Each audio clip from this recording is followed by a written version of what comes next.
আচ্ছা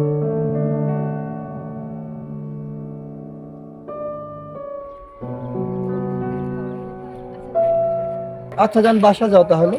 আচ্ছা, কালকে দেখা হবে আবার, আসো কিন্তু ওই 4টার সময়, ঠিক আছে? সাবধানে যাইও। আচ্ছা ঠিক আছে, আল্লাহ হাফেজ। আল্লাহ হাফেজ। উফ, বাবুটার সাথে আজকে দেখা হয়ে গেল, লাস্ট আবার কখন দেখা হয় সারা।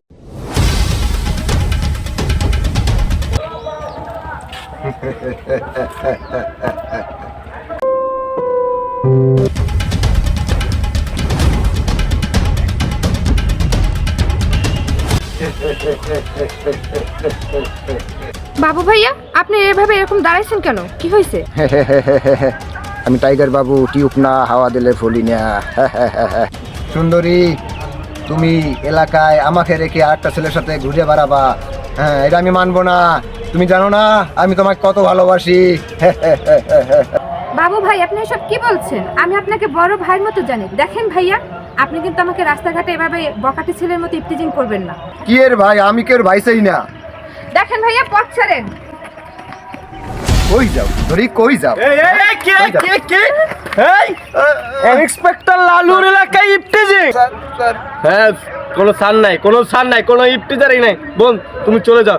ইন্সপেক্টর লালু থাকতে বললা এলাকায়, বাকিটা আমি বুঝে নিব না। তুমি বাসায় যাও, যাও যাও। ধন্যবাদ, ধন্যবাদ। এই ইন্সপেক্টর লালুর এলাকায় কোনোদিন ইফতিজার চলে না, তুই জানো না? ইন্সপেক্টর লালুর কথার আগে বুলেট চলে, বুলেট।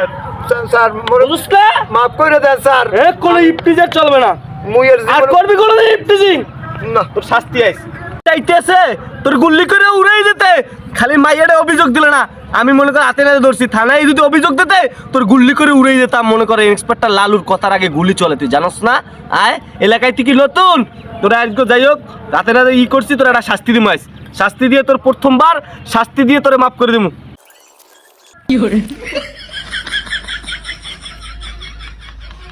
কান ধরে দাঁড়াই থাক। হ্যাঁ, আর করবি ইফতিজার তাড়াতাড়ি না, কান যদি ছুটতে যায় তাহলে একবার পড়ে গেছি স্যার, মাফ করে দেন। আর জীবনও না, তোর কোনো মাপ নাই, কোনো ইফতিজারের মাপ নাই।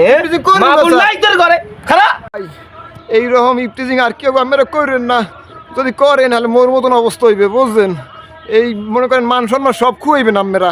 মোর যা মান সম্মান আছে সব তো শেষ। আমি এখন গেলাম, বুঝছেন? আর একটা কথা কইয়ে যাই, মনের ভুলে কেউ ইফটিজিং করেন না।